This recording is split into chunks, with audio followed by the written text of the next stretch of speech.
ศาสนาธรรมคำสอนในพุทธศาสนาสิสืบต่อไปได้ก็ต้องอาศัยจักทั้งสองพุทธจักหมายถึงอาศัยศรัทธาจากพุทธบริษัทสี่ภิกษุภิกษุณีอุบาสกอุบาสิกาและธรรมจักหมายถึงบุคคลผู้ประพฤติปฏิบัติธรรมเข้าสู่มรรคผลนิพพานและต้องอาศัยจักสองจักคือความหมุนเวียนรอบเรียกว่าพุทธจักอาศัยศรัทธาจากบุคคลทั้งหลายว่าคำว่าศาสนานี่มันเป็นความเชื่อส่วนบุคคลทั้งหมดแต่ว่าสิสืบต่อไปได้ก็ต้องอาศัยบุคคลหมู่มากพุทธจักบุคคลผู้มีศรัทธาจนเขาถึงว่าสามารถสละตัวเองออกมาบวชได้เรียกว่าภิกษุนี่สมุนิก็ถือเอาถือศีลแปดแม่ขาวอุบาสกกับอุบาสิกาทั้งหลายอุบาสกกับผู้ชายอุบาสิกากับผู้หญิงเป็นผู้รักษาโดยแรงกระทบภายนอกไพ่อันเป็นของนอกศาสนานี่มันมีอยู่แล้วมันมีมากคู่กันอยู่แล้วจังศาสนาอื่นๆที่เขามาเบียดเบียนก็ต้องอาศัยอุบาสกอุบาสิกานี่อาศัยคนภายนอก เฮาสิให้ธรรมจักรเป็นผู้รักษาโดยฝ่ายเดียวก็ได้ว่าคือธรรมจักรนี่หมายถึงคือหลวงพ่อนี่เป็นคนให้ธรรมะให้ศาสนาธรรมคำสอนให้ธรรมะให้ความจริงมีหน้าที่อยู่แค่ว่าเป็นผู้บอกเป็นผู้สอนเป็นผู้บอกทางเหมือนกับว่าพระพุทธเจ้าแม้เราตถาคตก็เป็นแต่เพียงผู้บอกทางเท่านั้นนั่นแหละส่วนผู้เดินทางก็คือผู้ปฏิบัติตามเพิ่นอันนี้เอิ้นว่าธรรมจักรบุคคลผู้เข้าถึงธรรมหรือนำความจริงออกมาแสดงเรียกว่าธรรมจักรหมู่ภิกษุสงฆ์นี่เมื่อบวชเข้ามาแล้วศึกษาธรรมวินัยดีแล้วก็เอิ้นว่าเป็นผู้ทรงไว้ซึ่งธรรมจักรพุทธจักรนี่คลุมไว้แล้วละภิกษุภิกษุณีอุบาสกอุบาสิกาส่วนธรรมจักรหมายถึงผู้ฝึกหัดปฏิบัติธรรมแล้วสิออกไปศึกไปลบกับอุบาสกอุบาสิกาบ่ได้ฉะนั้นความสามัคคีจึงเป็นสิ่งที่สำคัญที่สุดในการที่รักษาศาสนาธรรมคำสอนแห่งพุทธศาสนาต้องอาศัยทั้งพุทธจักรภิกษุภิกษุณีอุบาสกอุบาสิกาธรรมจักรอาศัยภิกษุผู้ปฏิบัติดีปฏิบัติชอบนำธรรมคำสอนคือความจริงออกแสดงแก่โลกนี่เอิ้นว่าพุทธจักรและธรรมจักรรวมแล้วว่าศาสนธรรมคำสอนแห่งพระพุทธศาสนาต้องอาศัยทั้งพุทธจักรและธรรมจักรพุทธจักรแยกออกในอุบาสกอุบาสิกา ผู้บ่ได้บวชเมื่อมีการเบียดเบียนก็ต้องต่อสู้เป็นธรรมดาส่วนธรรมจักรผู้เข้าสู่การประพฤติธรรมแล้วก็ต่อสู้กับกิเลสของตนเองแล้วก็นำธรรมนั้นออกมาแสดงส่วนอุบาสกอุบาสิกาต่อสู้ทั้งสองอย่างทั้งใจตัวเองอีกอย่างหนึ่งนำแล้วก็บุคคลภายนอกศาสนาสิเขามาลุกล้านทั้งที่ใส่แต่พุทธจักรบ่ได้เพราะพุทธจักรบ่รังแกบ่เบียดเบียนแล้วผู้เขาถึงธรรมเด้เราต้องอาศัยบุคคลทั้งหลาย นั่นแหละเขาเสีย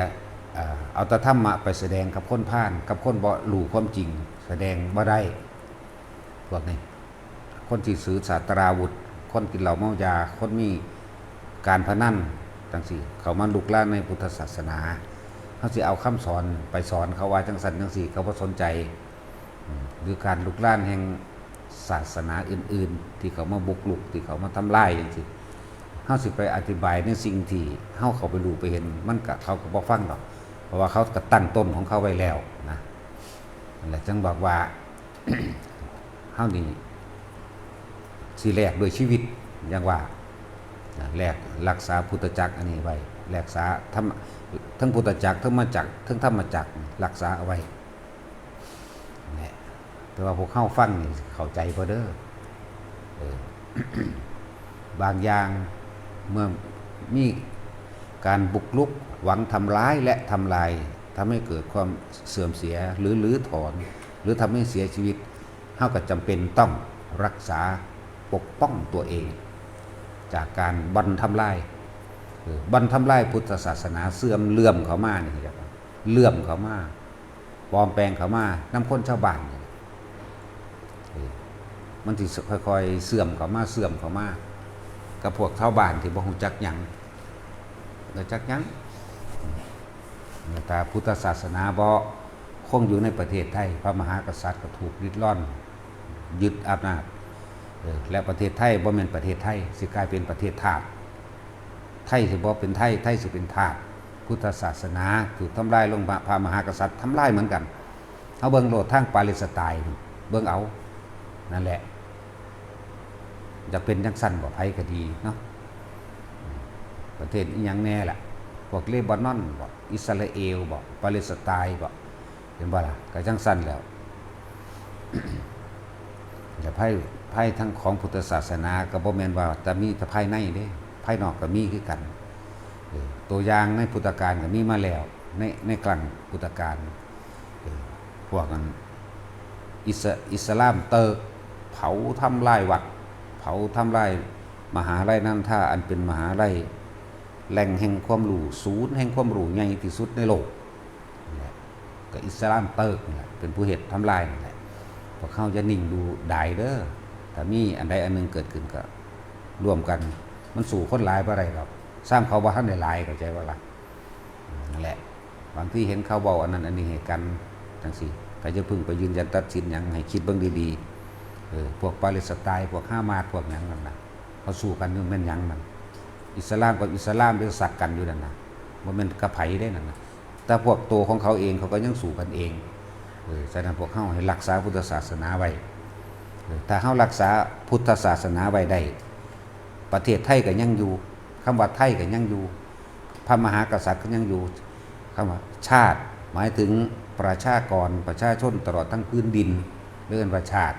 พุทธศาสนาคือศาสนาคำสอนสินำออกมาล่ะฝึกหัดปฏิบัติแล้วให้ได้รับความซุ่มเย็นให้ได้รับความเมตตากรุณามุทิตาต่อกันให้ซอยเหลือให้พึ่งพาซึ่งกันและกันส่วนพระมหากษัตริย์ก็เป็นผู้นำเป็นที่พึ่งอย่างหนึ่งอีกทางหนึ่งของหมู่เราประชาชนคนในศาสตร์แหละว่าคำว่าชาติกับพุทธศาสนากับพระมหากษัตริย์ไทยต้องคู่กันมันจึงจะเป็นไปได้นั่นพุทธศาสนากับคำว่าพระมหากษัตริย์สร้างชาติสร้างประเทศชาติแล้วก็ร่วมบุคคลขึ้นมาได้ก็อาศัยพุทธศาสนาเด้แต่เฮาศึกษาประวัติศาสตร์ที่มาของประเทศไทยนี่ตะกี้เฮาบ่ได้ยงสีดอกปูนถูกขับไล่จากยังมาจากพุทธมุสลิมเติกมาจากประเทศอินเดียพุ่นเด้อถ้าสิเว้าเรื่องประเทศมาจากชมพูทวีปถูกขับไล่มาเรื่อยถูกขับไล่ลุกลั่นฟันแทงมาเรื่อยเพราะพื้นฐานจิตใจของทั้งพุทธศาสนาคือคนมีเมตตาต้องการอยู่แบบสันโดษต้องการอยู่แบบสงบบรรลุล้านผู้ใดมีแต่ความแบ่งปันสิไปเฮ็ดเขาสิย่านถ้าเขาเจ็บย่านเขาปวดย่านเขาลำบากนี่คือจิตใต้สำนึกของคนพุทธศาสนาที่มีมาอยู่ตะเกาก่อนก็เลยถูกลุกล้านมาเลยถูกทำลายมาเลยเพราะความใจดีใจงามใจมีเมตตาแต่ว่าถ้ามันถึงที่สุดแล้วเขาก็ต้องร่วมตัวกันแหละให้ความสามัคคีภายในประเทศเฮานี่แหละแต่อันอื่นๆเขาบ่ไปแก้ไผละถ้ามันแก้ได้เขาก็คอยให้กำลังใจหมู่อปพสมั่งให้กำลังใจพวกเขา